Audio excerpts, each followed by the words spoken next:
Olá pessoal, meu nome é Miriam Pelosi, sou terapeuta ocupacional e hoje nós vamos falar sobre o uso de tablets na comunicação alternativa.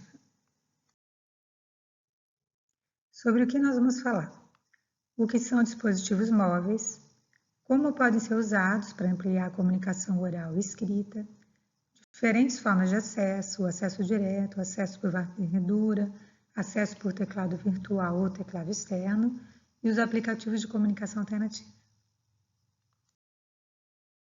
A comunicação alternativa é uma das áreas da tecnologia assistiva e a área que se destina à ampliação das habilidades comunicativas, oral e escrita.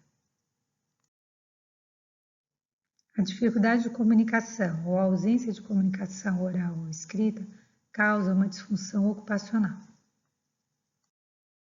O que fazer quando uma pessoa não é capaz de se comunicar? A gente tem que buscar formas alternativas. Então, essa pessoa é capaz de apontar, ela é capaz de olhar para a resposta, fazer movimentos de cabeça, afirmativos e negativos, produzir algum som, fazer gestos. A partir daí, a gente vai buscar formas de ampliar a comunicação. Por exemplo, construindo uma prancha de comunicação, utilizando comunicadores, utilizando dispositivos móveis, que é o nosso objeto de conversa hoje. E se a gente estiver falando de dificuldade de comunicação escrita, a gente vai buscar a habilidade da pessoa escrever de uma maneira alternativa, usando adaptadores, uma pauta ampliada, marcar respostas ou escrever utilizando teclados num dispositivo móvel ou no computador.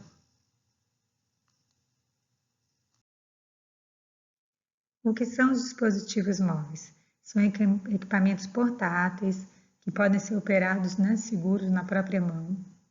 E eles têm algumas características. Eles, em geral, têm tela touchscreen, se comunicam por Bluetooth e Wi-Fi, conectando, então, uma série de equipamentos, como fones de ouvido, teclados, acionadores. A gente vai usar bastante, vai falar hoje no nosso vídeo, e é muito utilizado na comunicação alternativa, os tablets e os smartphones. Os dispositivos móveis podem rodar com diferentes sistemas operacionais, iOS, Android ou Windows. Então, como escolher? É fundamental que esse futuro usuário de comunicação alternativa, seja avaliado por um profissional da área. E o que vai ser avaliado? Qual a habilidade da pessoa de visão, de audição, de apontar, de escrever? Qual a habilidade qual o estágio de comunicação que ela está? O que ela já consegue produzir de som ou de palavrinhas? Como é que está a compreensão dela em relação à linguagem? Como é que é a habilidade cognitiva? Ela vai conseguir apertar um único botão para dizer a mensagem que ela quer? Ou ela já tem uma estrutura de linguagem que permite que ela use mais de um botão para compor uma sentença? Se ela é capaz de produzir algum gesto que seja significativo, que signifique, que tenha um significado para além da sua família. Qual a atividade que ela vai desenvolver? Então, se eu tenho uma atividade para uma criança de primeiro ano, ela é diferente se eu tenho um usuário de comunicação alternativa que está no 6º, 7º ano do ensino fundamental. Qual a atividade que vai ser desenvolvida, então? Está relacionado a escolha desse recurso e das formas de estratégia de seleção. A gente tem que pensar que recurso vai ser usado para atender essa demanda. Então, vai usar uma prancha em papel, vão ser símbolos soltos, vai usar um iPad, um computador, e em que contexto essa atividade vai acontecer.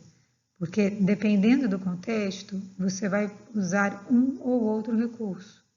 Então, por exemplo, para fazer uma atividade na aula de natação, você não vai poder levar o seu iPad para se comunicar com o professor de natação.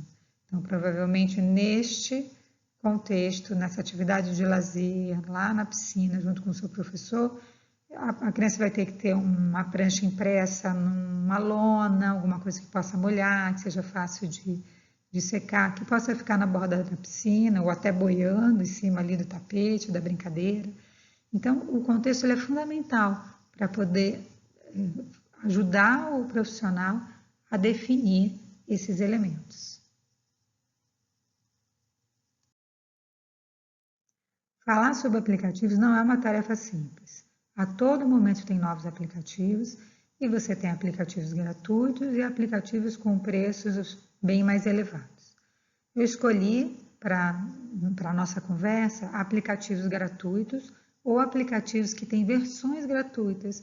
Então, um profissional que está iniciando o trabalho de comunicação alternativa, ele vai poder experimentar e, se gostar, aí sim, investir na compra do software. Para o sistema operacional iOS, para os iPads, eu separei 4 aplicativos.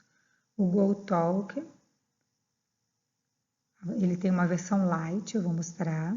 Ele é um aplicativo pago, mas que tem uma versão Lite, onde é possível construir algumas pranchas. Então, dá para conhecer bem a estrutura do aplicativo. O Sounding Board, ele é totalmente gratuito.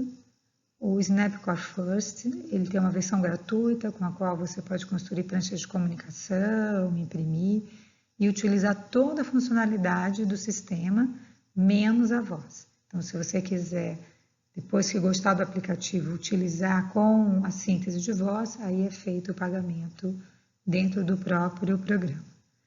E o quarto deles é também gratuito, chama Let Me Talk, ele tem uma versão para iPad e uma para Android. Então, vai servir como um sistema operacional, um aplicativo aí coringa para os 2 sistemas operacionais.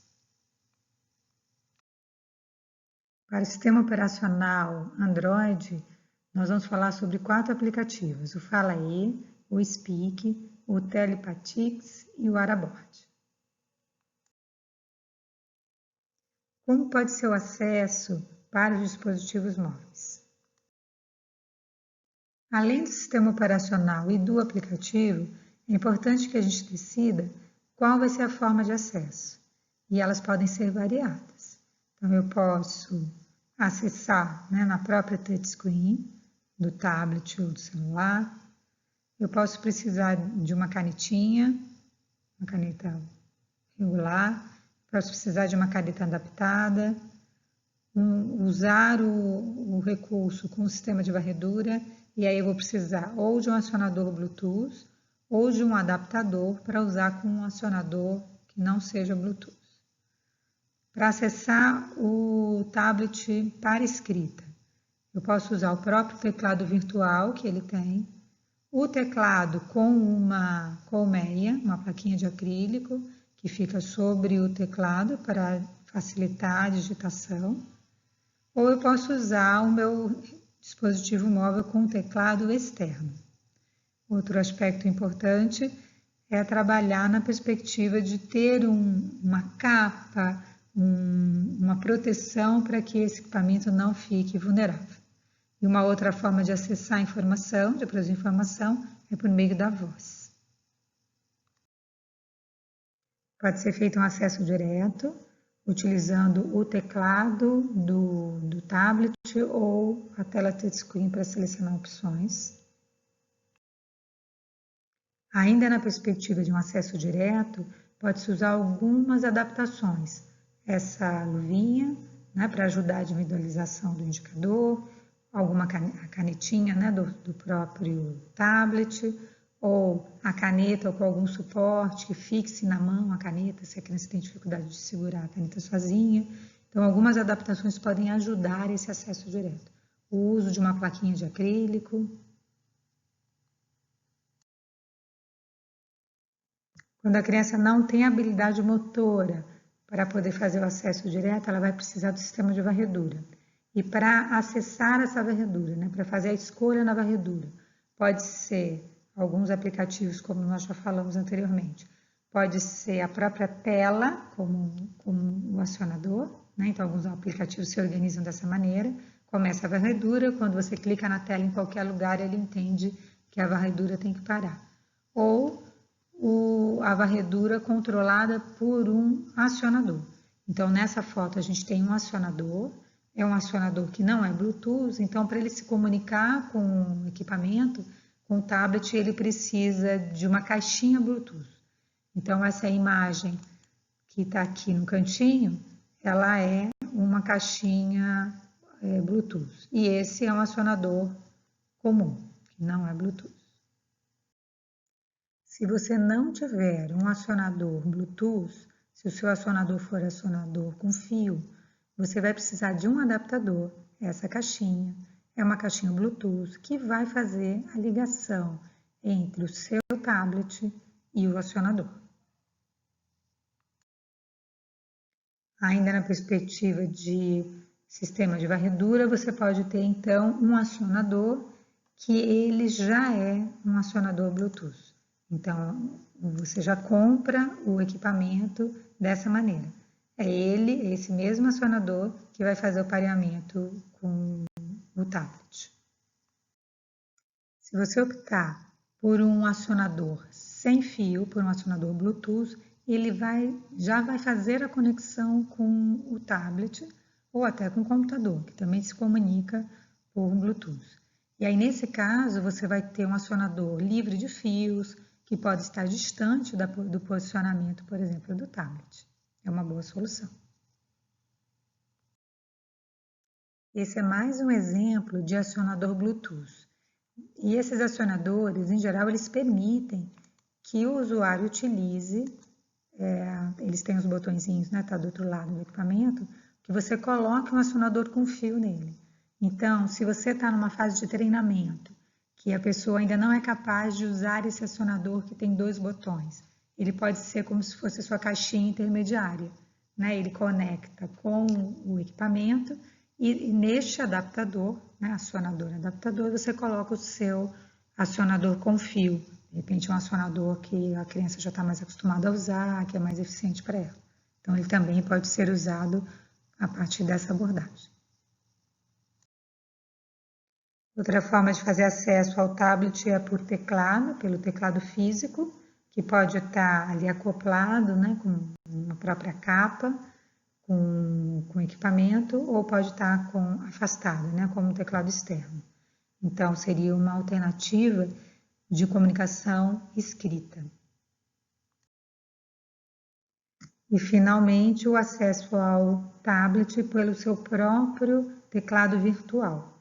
Então, tem alguns aplicativos que deixam o teclado um pouquinho diferente, ampliado, com algumas funções a mais do que o teclado convencional, mas, de qualquer maneira, a pessoa tem que ter a habilidade, né, de clicar na própria tela do equipamento.